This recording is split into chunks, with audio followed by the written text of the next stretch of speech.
All right, so we all know mechanics aren't known for their honesty. So I'm going to bring up a word today that I just feel like I don't know if I should be teaching, and because I feel so strongly about some things that when I have people drop comments that refute them, you're refuting many, many, many years of exclusively doing electrical work. And when I say something, I don't draw hard lines usually because if you give a job to 10 guys, they're all going to do it different, and that's okay. But some things you don't do, and poking wires is one of them. Starting an engine without running oil through it, without lubing it. So the word's conscientious. So if I build an engine and I know I did something to it to take a lot of years off of the engine, does that matter? I think the reason that people used to like being mechanics because you saved the day, you were a cool guy, they wish they knew what you knew. But now they hate us. And they hate us for a good reason.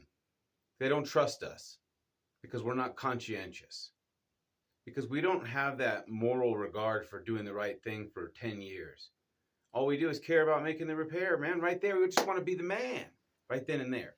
And it's over. You got your pay, they went their way. And then what? 2 years from now, that wire that you poked has been sitting there inside of snow and running through on semis back and forth through all kinds of gravel pits. What do you know? Your plastic dip, it got weathered. And all of a sudden it cracked open. And now the wire gets wet. You see, it's not about whether or not it's going to last. It's, are you making it worse or better? And so when I go there, I really try to be conscientious, or when I do work with my hands and my name, and a reason why I can write my own check. And a lot of you can't. I'm not throwing stones. I'm just saying that if you hear me out, you'd see the merit in what I'm saying. I'm trying to steer you in the right direction. And as a professional, if the customer sees you poking holes in his wire and scabbing something on it, he's going to wonder why you didn't just go back to the connector like that guy who we saw who was a professional that day. I'm not here to cast stones, and I really want to help. But I'm kind of I've drawn such hard lines on things, and that's why I became at the level I did, where I can make as much money as I want. I'm not making a whole lot of money doing this, taking time off of work to do this. I'm making nothing doing this. So if a guy after 20 plus years of doing work and almost 10 plus years exclusively at touching nothing but wires and diagnosing very complex problems within engines, if that guy says don't do something, just don't do it. It should be, I want to build a school, a free school where people attend. And I would never allow someone to poke wires in my school. I would never teach them that, because that means you're degrading someone else's property and then throwing a Band-Aid on it that you hope is going to last as long as the wire, and it's not. And it should be something where you just say, we don't do this. Why do people not draw hard lines? Because they haven't done as much electrical work, and they don't realize that it's 3 seasons, 2 seasons, 10 seasons before that bit of resistance changes the way that your engine reads boost. And do you know how hard that is to find? That's why we talk so much about applied voltages and millivolts mattering so much. Do you think they would poke a hole in a spaceship wire?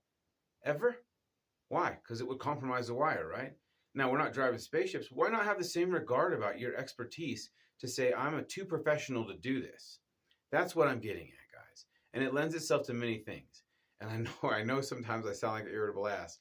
I'm a Marine. I grew up with hundreds of fights. I don't mean to be so intense at times, but this is the way I feel strongly about how I got to where I'm at. And if I'm trying to pass it down, just reciprocate. Just accept it that a guy who knows better is telling you something, and that you've only been doing this for 5 years and you've probably never seen that car you poked again. I've seen customer after customer again and again, and I can tell you my own mistakes have proven to me that it's not okay to poke wires. I've poked wires. I'm telling you now, don't. And through 20 years of experience, you see the same truck living in a small community 3 or 4 seasons, and you realize, oh shoot, I made that. I did that. And yes, plastic dip was used. I'm telling you from experience, that way you guys can save yourself the issue of failing somebody. All right, that's my 2 cents on it, and that's just one small facet of conscientious work. Hold yourself to the highest standard possible and find out what the highest standard is, or you don't know what you're holding yourself to. So go by the book, not by Joe Bob or this guy who told you, or this guy, or guy who says, Well, you can do it sometimes.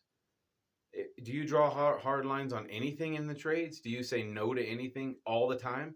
This is the one thing I say no to all the time. That's why I get intense about this. But honestly, I say no to a lot of other things within how I do my work too.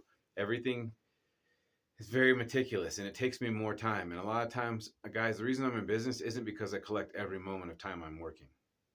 It's because everything I fix stays fixed.